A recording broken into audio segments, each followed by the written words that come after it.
सुबह सुबह मेरी नींद खुली ही थी कि पिताजी की आवाज़ आई।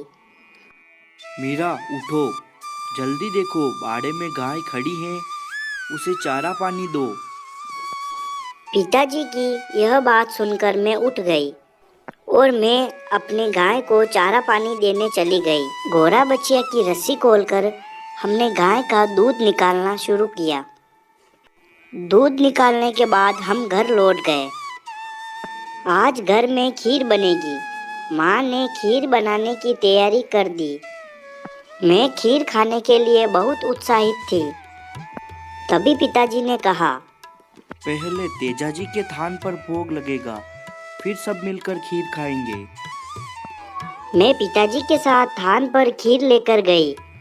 रास्ते में मैंने पूछा, पिताजी, हम तेजाजी के थान पर खीर का भोग क्यों लगाते हैं? पिताजी ने मुझे समझाया। तेजाजी गायों के रक्षक, लोक देवता के रूप में पूजे जाते हैं। उन्होंने गायों की रक्षा के लिए अपना बलिदान दे दिया। मेरी जिज्ञासा बढ़ी तो पिताजी ने आगे बताया। तेजाजी का जन्म राजस्थान के नागौर जिले के खरनाल गांव में हुआ था। उनके पिता का नाम ताहड़ देव और माता का नाम राम कुंवरी था। बचपन से ही तेजाजी में वीरता और साहस के गुण थे। उन्होंने अपना जीवन गायों की रक्षा के लिए समर्पित कर दिया। एक बार जब गांव में लुटेरे गायों को लेकर जा रहे थे,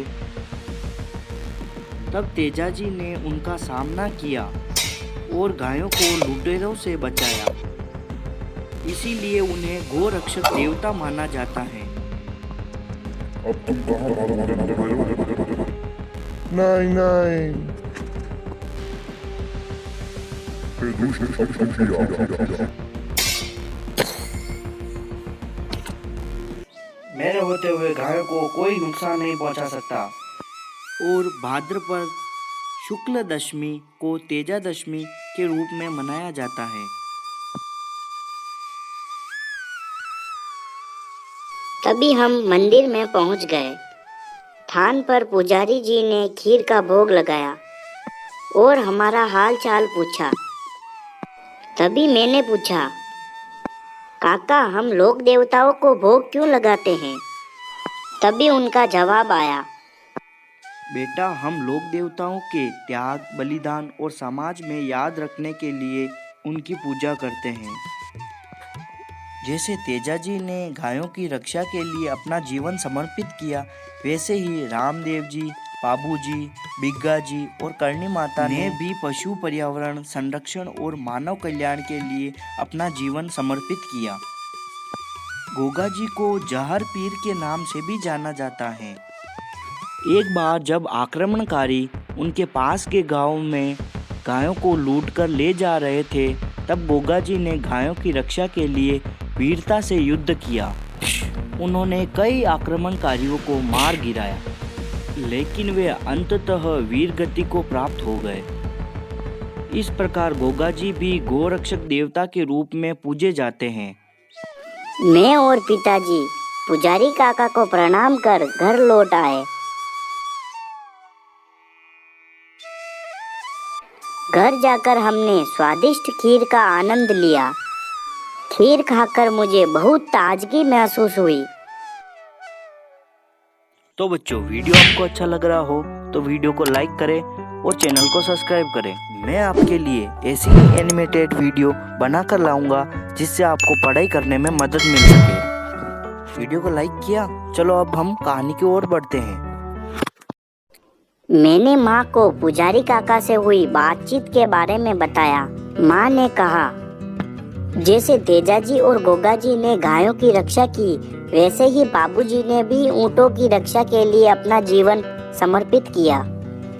जब उनके विवाह के दौरान उनको पता चला कि कुछ लोग गांव की गायों को लेकर जा रहे हैं, तो उन्होंने विवाह के फेरे को अधूरा छोड़ दिया और गायों की रक्षा के लिए लुटेरे से युद्ध करने निकल पड़े। उन्होंने वीरता से लड़ते हुए अपने प्राण दे दिए। माँ से यह बात सुनते ही मैं जल्दी तैयार होकर विद्यालय निकल पड़ी। रास्ते में मुझे सहेलियाँ सीमा और राधा मिली। हम खीर के भोग और लोक देवताओं की बात करते हुए विद्यालय पहुंच गए। विद्यालय में प्रार्थना सभा के दौरान गुरुजी ने आज के दिन का महत्व बताया। उन्होंने दूध की खीर का पौष्टिकता के बारे में समझाया। गुरुजी बोले, दूध में प्रोटीन, कैल्शियम, फास्फोरस, विटामिन जैसे पोषक तत्व होते हैं। दूध से पनीर, दही, छाछ, मावा आदि बनते हैं। दूध से बनाई गई मिठाई बहुत स्वादिष्ट होती है। टीना ने जिज्ञासावश पूछा, गुरुजी, गांव में तो लोग अपने घर में गाय और भैंस पालते हैं, तो शहरों में दूध कहाँ से आता है?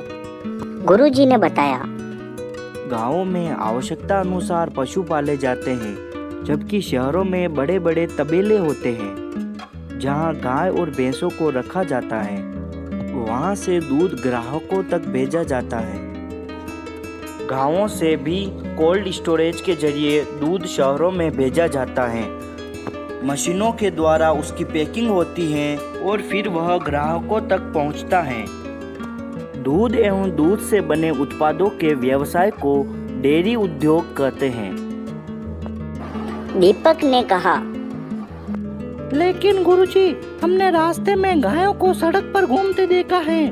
क्या उनका कोई घर नहीं है? गुरुजी ने बताया, लोग गाय पालते हैं और उसकी देखभाल भी करते हैं, लेकिन कुछ लोग गाय पालते हैं, उनका दूध निकालते हैं। जब गायें दूध देना बंद कर देती हैं, तो उन्हें घर से बाहर खुला छोड़ दिया जाता है, जिससे गायें सड़क पर भूखी घूमती रहती हैं और कचरा, प्लास्टिक आदि खाती हैं, जिससे वह बीमार पड़ जाती हैं। इस कारण गायें मर भी जाती हैं।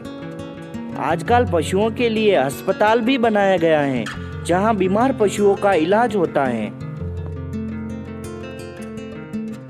हमें अपने आसपास रहने वाले पशुओं के प्रति संवेदनशील होना चाहिए, क्योंकि ये हमारे जीवन के लिए बहुत महत्वपूर्ण स्थान रखते हैं।